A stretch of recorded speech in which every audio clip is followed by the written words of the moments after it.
Suzanne, thank you so much for joining us today on the Athletics of Business podcast. I am thrilled to have you here with us.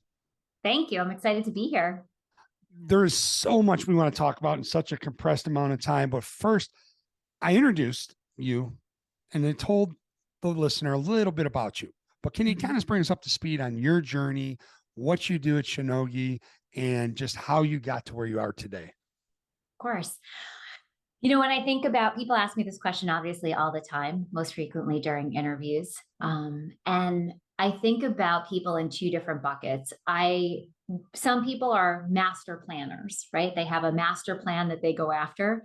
And some people spend more time fitting all the puzzle pieces together. And I would consider myself a puzzle piecer. Right? A lot of where I am today is a whole series of little moves that I don't know if I anticipated. So, it starts very young.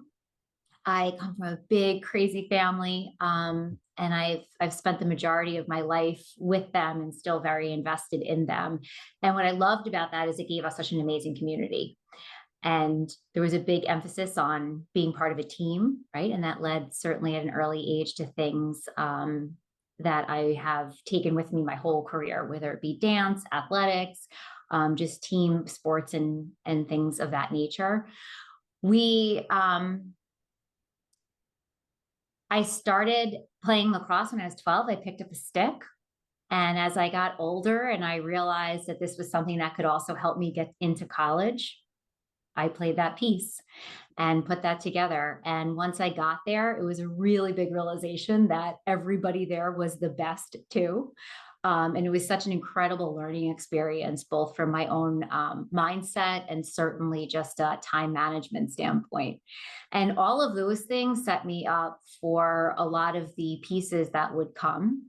I would say that as I look back, there are some really big milestones. One is just the influence of coaches in my life, whether they be at any stage, high school, college, even afterwards in the form of a mentor.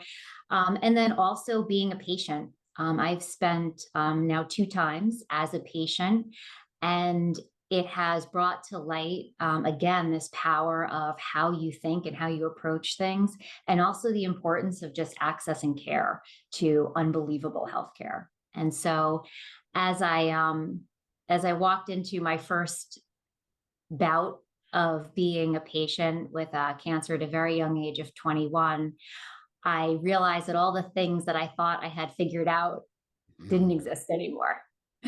Right. And it's a great experience though, too, because what that brought to me in the end was, I would say, the marriage of this idea of being part of a team and also maybe not being a healthcare professional, but being in the healthcare world. And I started out in pharmaceutical sales. And once I got there, one of the things that I was really drawn to was leadership and just how people would connect with what a goal, right? How they connect people, build relationships. And I've taken that with me now through my journey. And I finally kind of found my home. And one of the things that I love doing is building teams. And it's such a unique and interesting skill. But here I am at Shionogi. And Shionogi is an incredible place. We're talking about a company that's 144 years old. And they have gotten there through incredible research, development, and just a really strong passion for finding medications for unmet needs. And so when you take that and you combine it with this vision that they had to succeed another 144 years by building out a commercial team in the US, here I landed in the middle of COVID, building out the very first sales team for Shionogi in the US. It really is an amazing journey. I'm going to go all the way back because we have a few things to unpack there. Okay. Sure. Let's start because I absolutely want to get to your first diagnosis with cancer at just the young age of 21, because there's so much there to talk about, the emotional attachment that is provided for what you do in your professional career. But you go to Quinnipiac University as a star lacrosse player. Okay. And you said something so significant. You realize now all of a sudden everybody was the best player where they came from. and everything. And if you don't experience it, you don't quite understand the level of intensity, the level of effort, the level of demand on your time and your mind that Yeah. that Division I athletics requires, and really all college athletics. But it's just something that's amazing. How did that help shape you? And the coaches that impacted you, were they from high school? Were they from college? And what was it that, how did they have that impact on you? Yeah. One of the areas that I feel like it's is not as open or talked about, in particular with athletes, but it certainly could be extended to other areas, is just this idea of how you think and combined with your skills. And they both have to be intact, right? So we're so well trained as an athlete to have incredible skills, but you also need such great mind training. And for me, that's where my coaches were able to support the fact that there are days that I would wake up, whether it be in high school or college, and feel like I wasn't good enough to do something. And as I think about important people in my life, I think about the people who helped me see a different side of myself. And had I not, one, been open to that, right? And two, experience that kind of coaching, I would not be where I am today, and certainly not giving that back to people. And it's an element that is not underrated, but maybe it doesn't come to the forefront of what we talk about when we talk about building just an incredible athlete or an incredible professional. It's one of the intangibles when you figure out how to connect with people, right? And get to them, so to speak, and really figure out what makes them tick and how you can put them in position to be wildly successful. It's an intangible, and people sometimes get frustrated with intangibles because you can't touch them, you can't feel them, you can't measure them, but they're so real. And how much does the ability to do that play into your success now? I will say that one of the key areas that for me becomes a non-negotiable, especially as we're hiring leaders, as we're hiring people, is the ability to connect. This is it's an element that is critical for us from a performance standpoint, right? If we're connected to a cause, we're connected to our teams, we're connected to somebody, we're connected to the best version of ourselves, we will give that back 10 times over. And that takes work. You have to invest time in building relationships with people. And again, we're so focused and trained on the skill portion, and it's equally as important to ensure that we're taking time to get to know people and really what it is that makes them tick and what it is they need support on to grow into the best version of themselves. One of the things I've heard about you, I'm not sure if I revealed this yet, is how well you get to know people, though, and how well you connect with people. Where did that come from? And what are some of the methods that you use? And I'm sure it's natural. I'm sure it's something that's just automatic for you, but how did you get to be such a pro at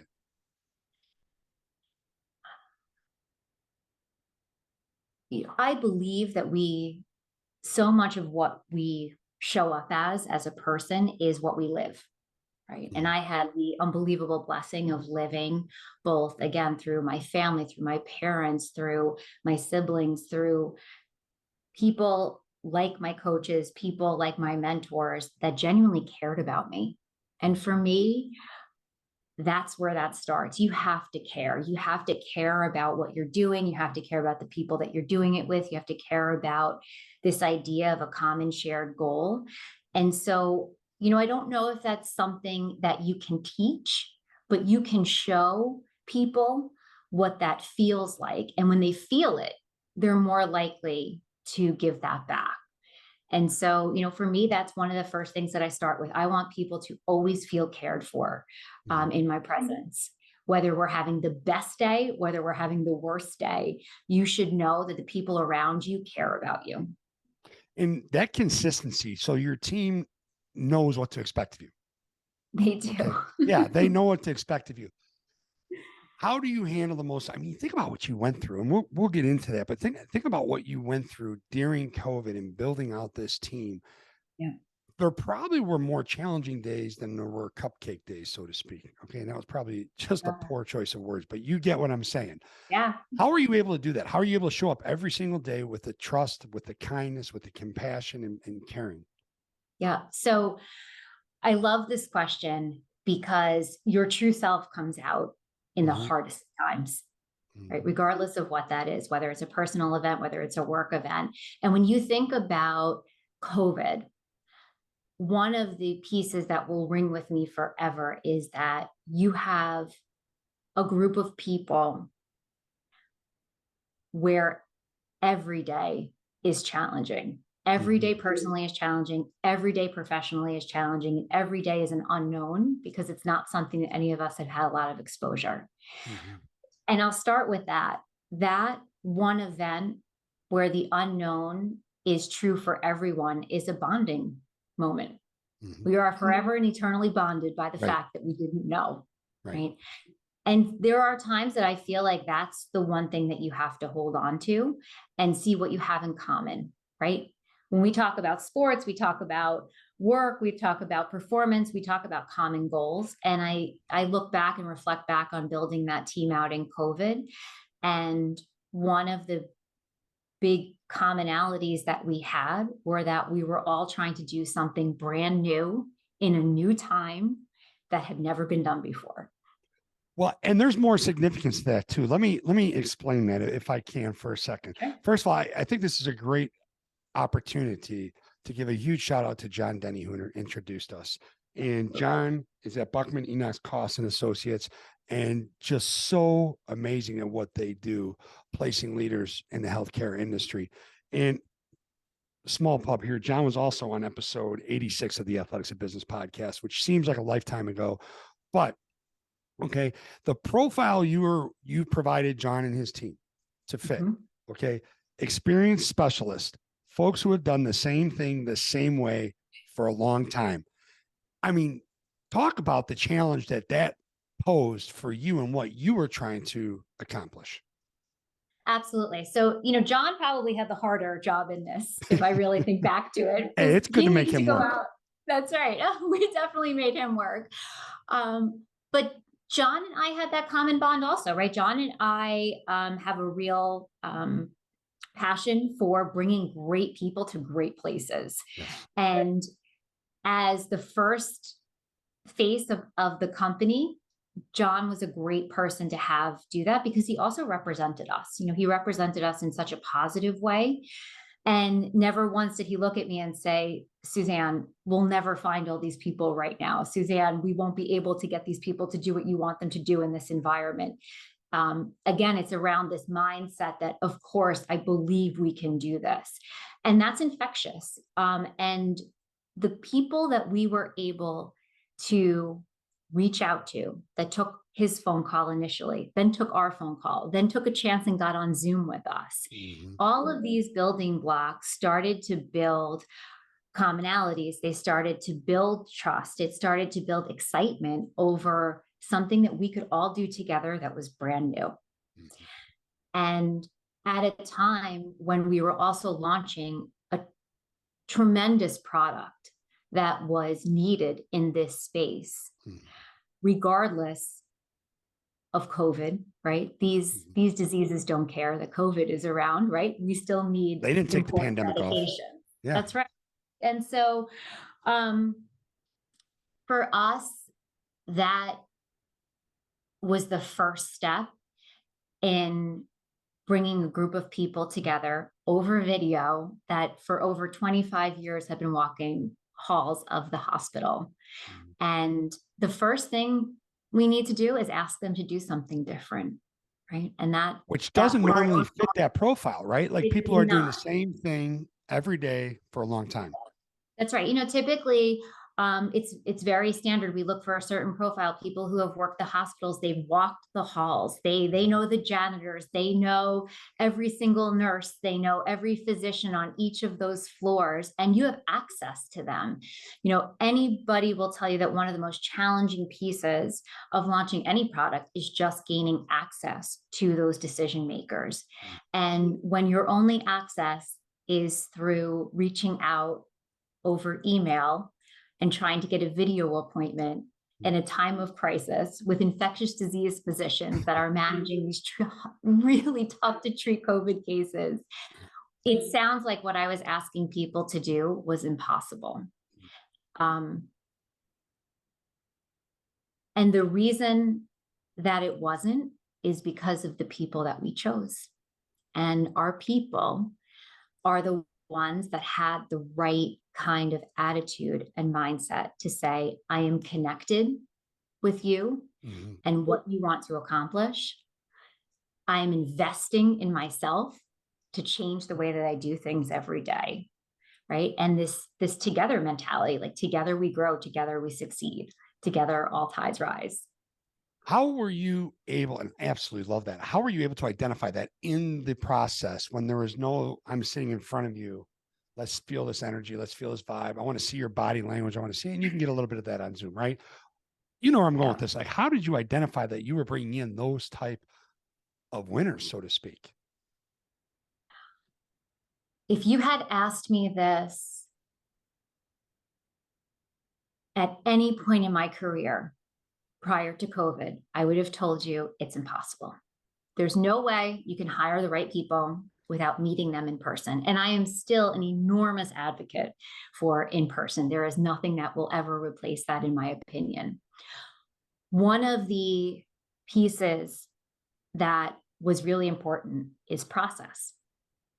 And when you are looking for deep change, process becomes just as important as the belief that you have about the end game.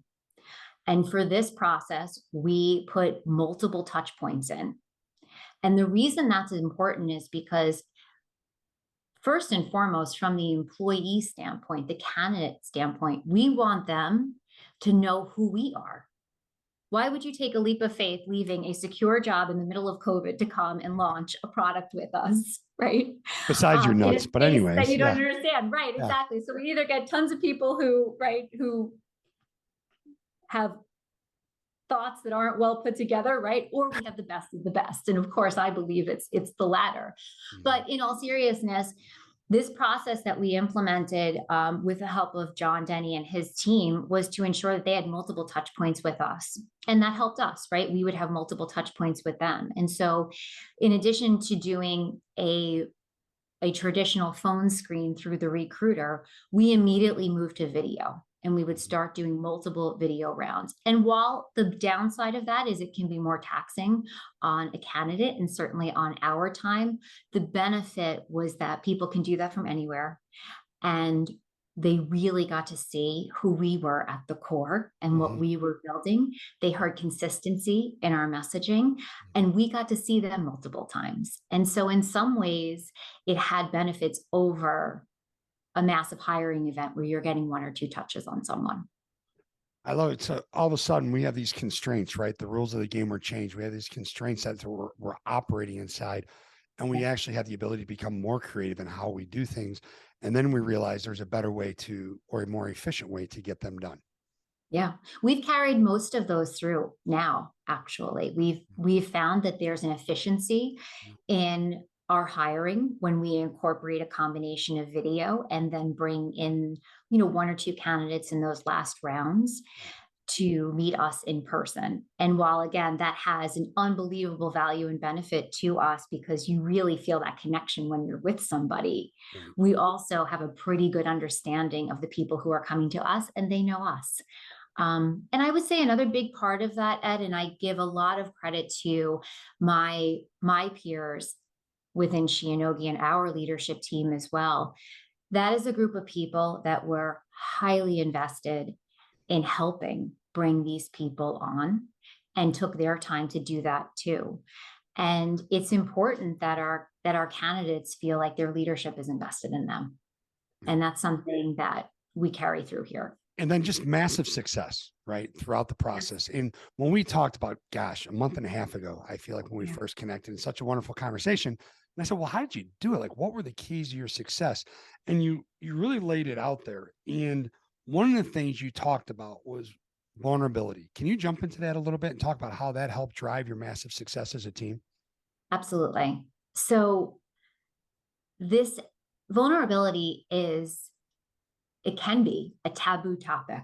Mm. And I will say that it's one of the most important investments you can make in yourself and in others. Because when people see who you are and they know that you care and they know that you are in it with them, they will give you more than you will ever be able to just ask them for. Mm. And one of the pieces that comes to mind when I think about this is just as we were building our teams from our homes, right? We will never, ever, ever see those people in the same light. You're in somebody's home with them while they're interviewing, while they're Dogs doing barking, calls, kids right? As bouncing part of off the them. team. Yep. Absolutely, right?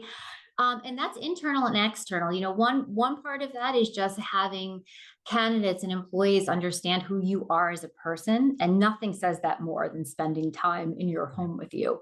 And some of it's internal, right? And people understanding that you are a person and you have the same life issues that they do. There are multiple times where my children would be next to me, with me, trying to homeschool, just living our life. Right. And I think there's an old adage that, many of us were raised that there's a very fine line between all things work and personal. And that's something that I've made a choice to defy.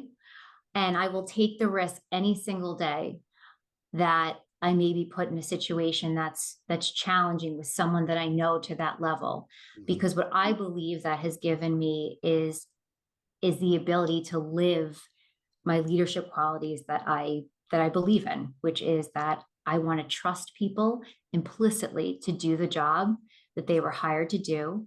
And whether we are crushing our goals or whether we are really having to pick up the back end, we are kind and respectful to each other.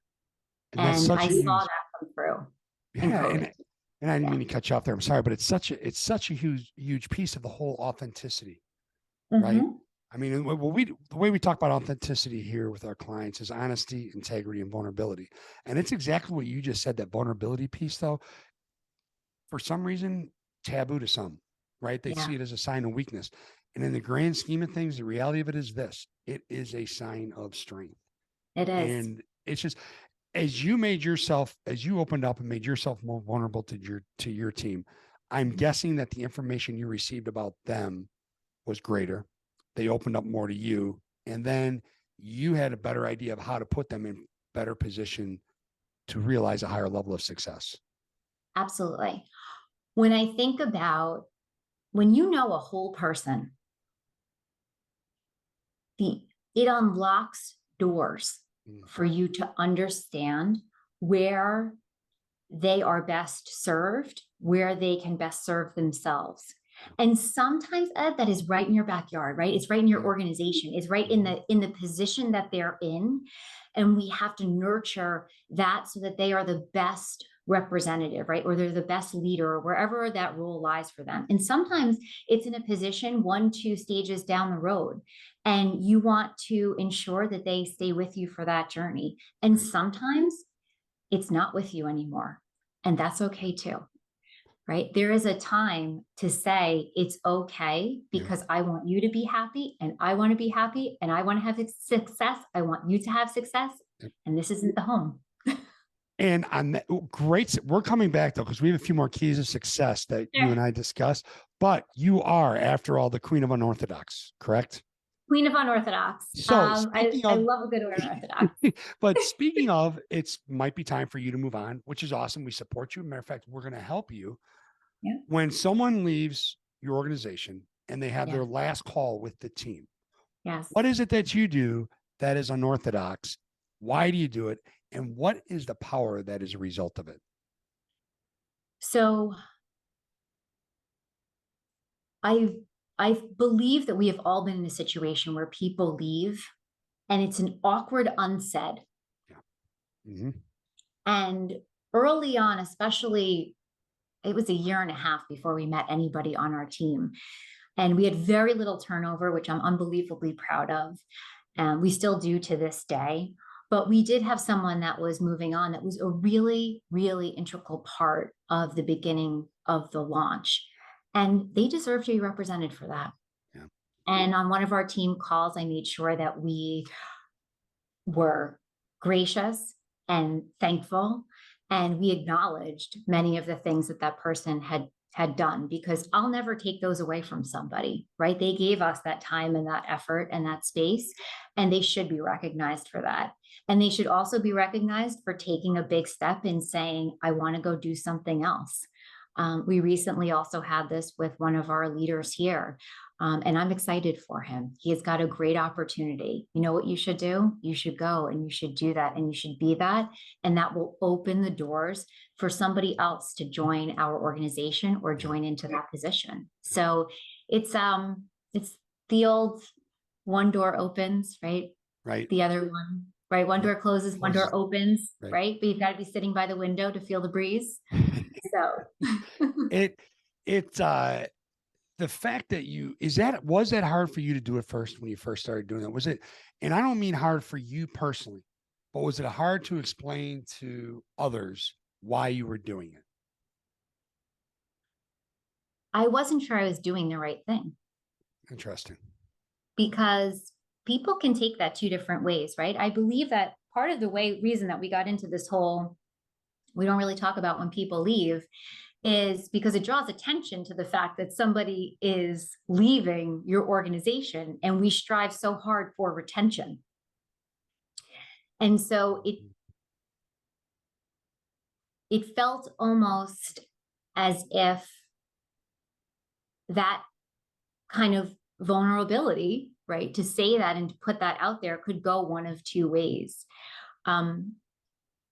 But what I had never realized was the feedback that I would get. And the feedback that I got was, wow, I've been in other companies where, 10 people have left and no one's ever addressed it, or they pretended it didn't happen. Or what really struck me is one person that came to me and said, I just feel like it's really nice that we're thankful to people who spent their time with us. The simplicity of that alone made this something that I've made it part of who I am. Well, and think about this, right? You talk about retention. You're celebrating someone who's moving on, but you're focused on retention. If I'm sitting there and you do this for someone who inevitably was probably going to leave anyways for this opportunity, correct? Because y'all do things the right way. So it's not like they're running from you. Okay. Correct. It's like, oh my God, Suzanne really does care. Like, she's legit. Like, I always knew she was legit, but this is confirmation that she truly cares. There is a level of trust that I've never experienced in my career. I mean, it's going to take God moving mountains for me to leave this place. Like, this is a part of the family I want to spend my career, or at least a big chunk of this ride with. Yeah. And that's a big part of building a work family, right? It is about the same elements that we see in our own families. There are highs, there are lows, there are things you agree with, there are things you don't agree with. But ultimately, at the core, if there's trust and you care, then how people show up will always be their best. Right. Right. Right. Now, all of the things you talked about circle back to something, is that you as a leader, you're always available. Like, you're there. How key has that been to the success of your team and to others inside your organization? How much you achieve during such a challenging time to have leaders that are available for their people? This is a piece that I feel like is easy to overlook. Because sometimes you have to seek that, right? It's one thing to say, I'm available. You would be amazed at how many people aren't really sure if that's true, right? Is it really true? Can I really take them up on that? Right. And so part of it is continually putting yourself out there as an example, because what I'm hoping is that they give of themselves as well, right? And time again, I'm reminded that, in particular, the team that we're with right now is one that is very cohesive. And I believe that a lot of that comes from the fact that I'm available, our senior leadership is available, my peers are available, our direct line leaders are always available. And what that makes people feel like is also that they don't have to be perfect every day. Right? If they have a need, they have a struggle, that they can come to multiple places for support. If they want to grow in a building organization that doesn't have every single career ladder in place yet, there's places for them to reach out to and have a mentor. And so being available is really about meeting people where their need is and being supportive, not just, hey, you can call me Right. if you want to talk about something. Right. Right. Door's always open, proverbial door Yeah. these days, right? Yeah. Door's always open. You can call me, but like legit. And oftentimes as a leader, you're seeking that out so that they know that you truly are available. Is that something as an organization that you talk about, or is that just sort of happen? We do. And I think more than we talk about it, we live it, right? Right. That is one of the elements that I'm so proud of, all of us here at Shionogi, is that we are truly living the values that we say are important to us. Even at this past NSM that we just had, our CEO attends, our CCO is there. These Right. are people that are taking a week out of their life to ensure that our sales organization and our commercial organization know how important they are to what they do, and that they are there to spend time with them and hear them and listen to them, and also recognize their success, and help us always align on where we're going as a unit, right? This common unit. And how big of a role Culture. exactly, and how big of a role do Cultural. expectations play? And we'd like to talk about extraordinary expectations, right? Don't want to be ordinary. We don't want to just be good. And what you have accomplished in such a short period of time and in the constraints you accomplish it within is absolutely extraordinary. So what type of expectations and how significant are those to your success? Yeah. Expectations are it's a fascinating topic for me, because there are your traditional expectations, which absolutely must be intact. We must understand what we're all working towards. And that's in the form of different things. It may be a revenue goal. It may be some type of sales goal. It may be some type of accomplishment that you're looking to deliver. And then there's how you get there, right? There's are you meeting with the right people? Are you meeting them the right amount of times? Are you using all your resources? And so when I look at those kinds of expectations, I say to myself that I want those to be something that are, of course, one, realistic, yet support and challenge where we need to go. They should be consistent. They should also recognize the fact that people get to things in different ways.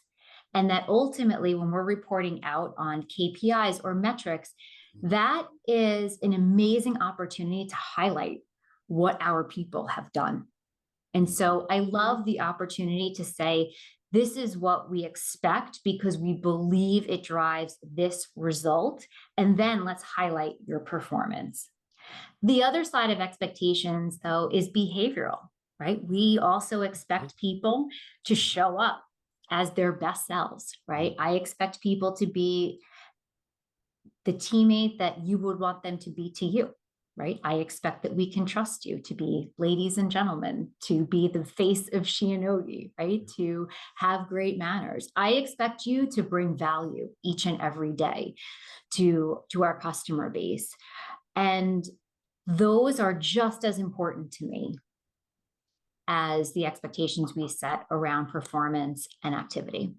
And with those expectations, talk about, if you could, the significance of providing, not only measuring those expectations, but providing feedback in real time. So the lead measures versus the lag measures, right? Like how significant is that? One of the mistakes I think it's easy to make as a leader is to believe that everybody sees things the same way you do, right? And so there are things you can measure on paper, and those should be intact. But as leaders, we also need to understand what is behind that. I talk about that a lot with data, right? The data tells us what is happening. You tell me the story about what's happening there. And a piece of that story is helping people understand that how they perform, how they interact, sends messages to people. Mm-hmm. And measuring that to me is more around the combination of what the paper says, what your performance is showing, and how you interact. Because when all those things are intact, we get a really well-rounded professional. When one of those is missing, then there is something that is broken in that synapse. And it's our job, that's where coaching comes in, right? To be able to pinpoint and identify if it's something metric related, if it's something behavioral, is it something about the way, your way, right? Does that resonate the way that you want it to? There is a consistency in terms of when certain behaviors show up and what the results tend to be. Definitely. And is there a way as a coaching leader that now all of a sudden we see things, we see certain behaviors, can we identify, hey, we need to step in here and make sure everything's okay? And what can Yeah. we do to support them and to help them? Is that one of the things that I love each week? Monday mornings, all of my leaders send out a message to their teams. mm-hmm. And it's an incredible combination of the performance metrics, the activity metrics, and highlighting what somebody's done that correlated to that. And when you say it out loud, you can see those three facets come together. What I love about these messages is that each one of them are sending a message that those three elements are important, but in their own style, in their own way, and it tells a story. And people read stories. So the team feels connected and invested to how they're growing the business. And they see that positive reinforcement come through. And they want to be up there on that leaderboard also. They want to be up on those emails also. Right. I love that. And I have to jump on this opportunity when you talk about stories, because you really, truly have an amazing story. And I believe that your story plays into your compassion, your kindness, and your consistent seeking out of trust, and you as a leader earning that trust. Take us back, if you can, to you're playing college lacrosse, dream come true. You're at Quinnipiac, amazing university. Meet the man of your dreams. Okay, all right, meet the man of your dreams. And obviously had to give Matt a shout out there. And all of a sudden you're 21 years old. Yeah. Right. Can you talk about, as much as you'd like to talk about, what happened, what was going through your mind, and how that shaped your outlook and your thought process on things such as relationships and time and teams and mental toughness, physical toughness, compassion, whatever it is you'd like to touch on, because I think there's something so powerful there. So, when you are 21, the things that I was planning for, I certainly hadn't put this in any kind of timeline, right? Or any kind of master plan. And so I am a unique combination of very open about that journey that I've actually now been through twice, once in my 20s and once just 2 years ago again. And yet I've never, it's not something that I bring to the forefront because I also don't feel defined by it, right? For me, both certainly at 21, what it did for me was help launch this insight to the fact that if my mind was in the right place, things would work out and things would always work out. And honestly, I showed up at the doctor thinking I had a bruise from practice. Mhm.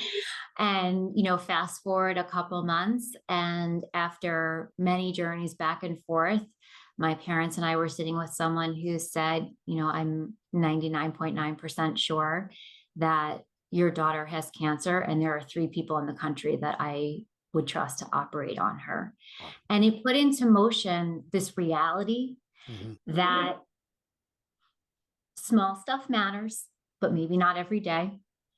And I got up every single day, Ed, every single day, and said to myself, this won't get me. Mhm.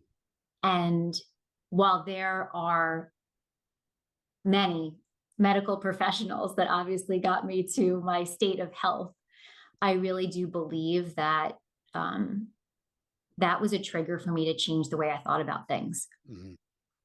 And it was very easy prior to that to get bogged down in one, small stuff, but two, also just, am I good enough to do this? Am I not good enough to do this? What's happening on the field? What's happening in sports? What am I going to be when I grow up? Right. And so I will forever be grateful for the perspective Right. that journey gave to me.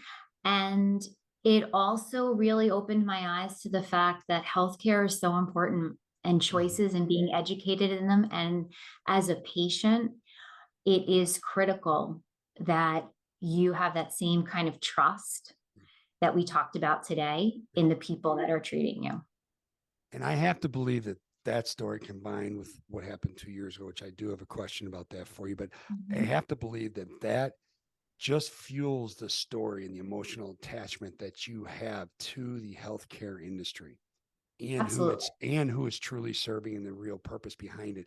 How has that shown up in team meetings? How has that shown up in presentations and speeches that you have done? Like how does that all of a sudden I've got to think it you can feel it right in the heart Yeah. when you talk. I can't, for me, I was blessed, and the benefit of being treated with cutting edge technology, right? With um with healthcare professionals that were the best at what they do. And for me, I, in my small way, want to ensure that each of our people that go out there every day are trying to make somebody that they speak to, a healthcare professional they speak to, have all those options too. I talk a lot about this from main stage at meetings, right? Our job is truly about bringing choices to HCPs, giving them the choices that they need, and giving patient options. And that piece is never lost on me, because if it were me, I would want somebody out there every day advocating in a grassroots way for me and for my health.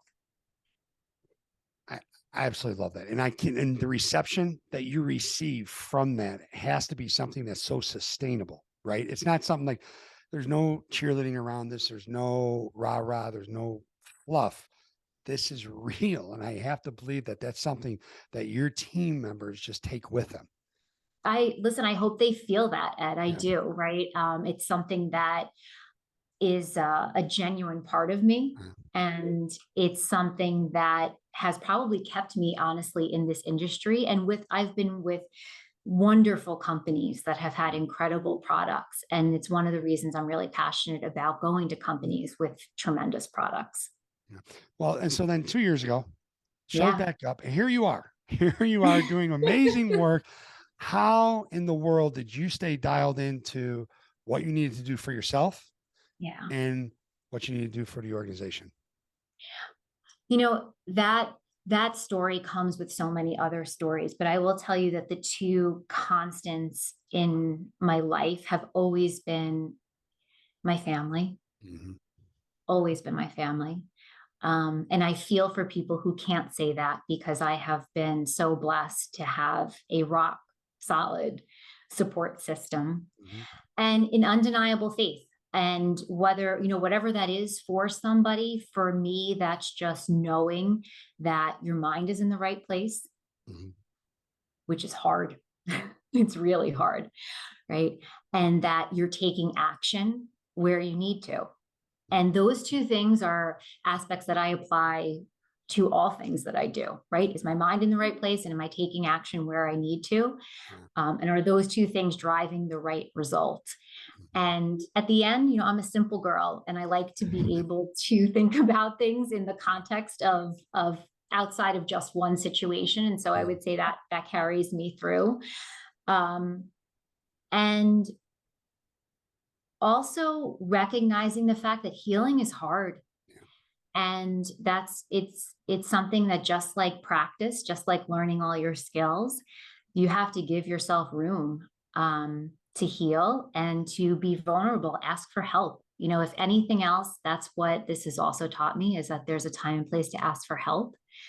And it doesn't mean you can't do something. It just means that you're learning and you're on your journey of investing in yourself. You are an absolute warrior. And this is one of the many things I love about you, Suzanne. Not only are you a warrior though, but you have that compassion. You have that sincere, authentic desire to like connect with your people for the right reasons. I mean, there's many leaders out there like, yeah, I'm going to connect because we got to drive this bottom line. No, you're doing things for the right reasons. And that's just got to feel so good, doesn't it? Listen, it does, because I've learned to be myself. We're all products of how we grew up to some way or the other. And I will say that some of my most memorable and most difficult times as a leader have been those moments where I've trusted myself to just be myself. And I will always say the biggest misconception of me is that people misinterpret the power of my personality. I have a deep desire to win and to perform, and for a great love for process, but I equally love people and a common cause. And when those things come together, that's where you see this unbelievable greatness that I believe that we're living right now at Shionogi. So if I, and I know we got to wrap up here, but I have one or two more questions for you, Sure. if I may. When you have folks that are driven by metrics because they don't know any better because of where they've been in their career, and now they come to you and you see it and you know that there's more to them. You know that they wish they could put family first. You know, they wish they could feel that vulnerability is a huge strength, that authenticity piece. How do you get them to that? How do you help them get to that point? Does that question, I mean, I don't know if I'm It does. articulating. Yeah. Yeah, it makes sense. And, this is one of those incredible balances. And I use that word a little bit lightly, because balance doesn't mean that you do all things equally. Balance means that in the moment you're in with the job that needs to get done, that's what you're doing. And so for me, I will always come back to, if you want people to do something, you have to show them in your own way how you're doing that. Right. And I show a lot of that. I am very invested in my family. I am very much committed to work.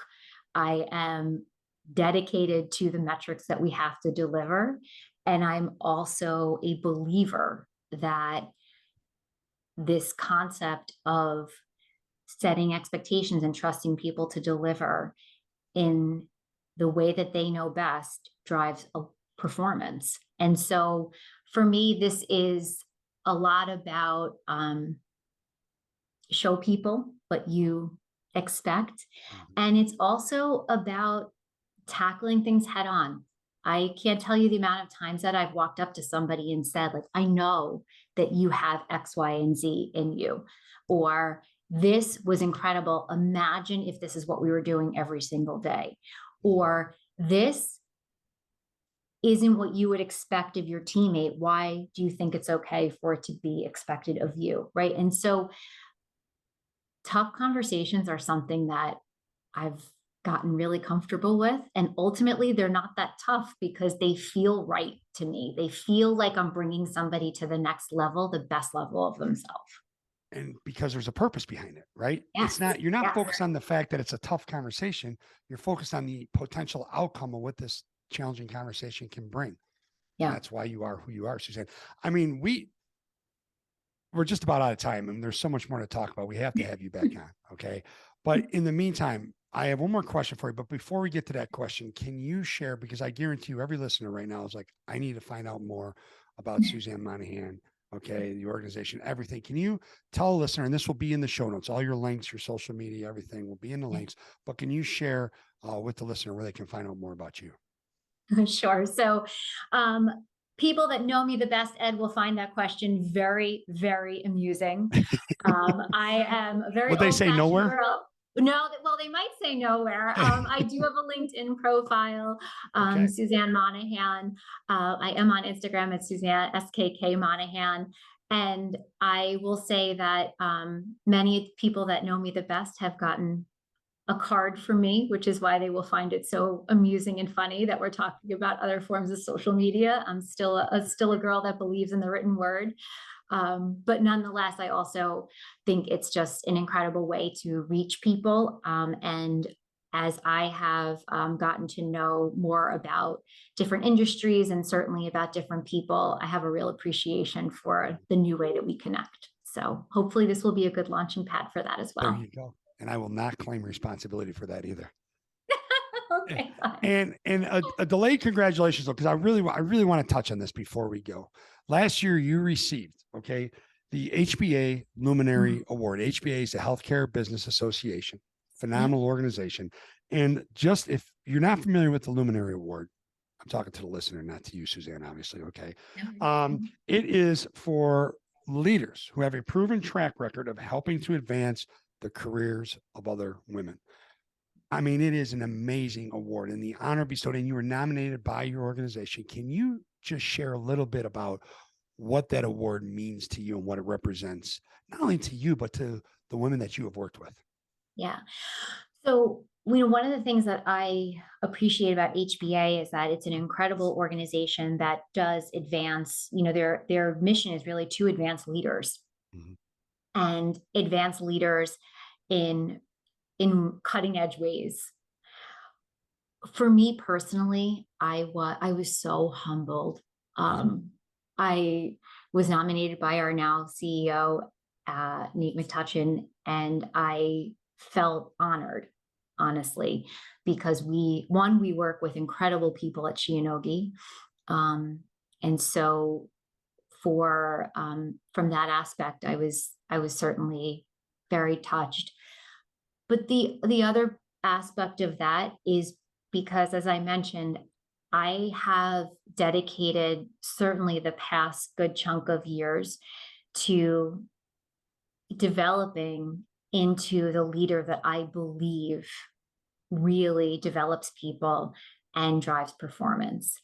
And for me, that was an incredible recognition of the people that we surrounded ourselves by and brought here and what we can build in the future. And I love that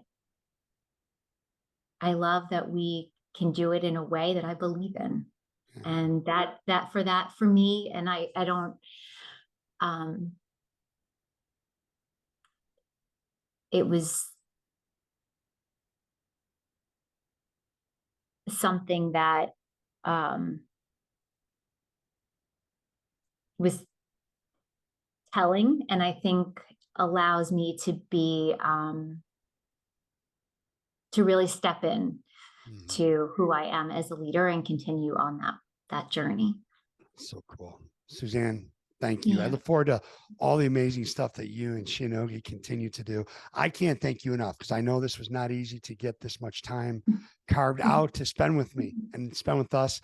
You were amazing. And I know I speak for everyone who's listening to this. That was every single second was packed with a ton of value. Thank you. Thank you. Thank you. And I'm being serious. We need to do this again sometime in the near future because there's still so much there to talk about. Suzanne, thank you so much. Ed, thank you so much for our time together. I really enjoyed being on. Thank you for hosting me for my very first podcast. And I love to see the work that you're doing with emerging leaders and leaders in role.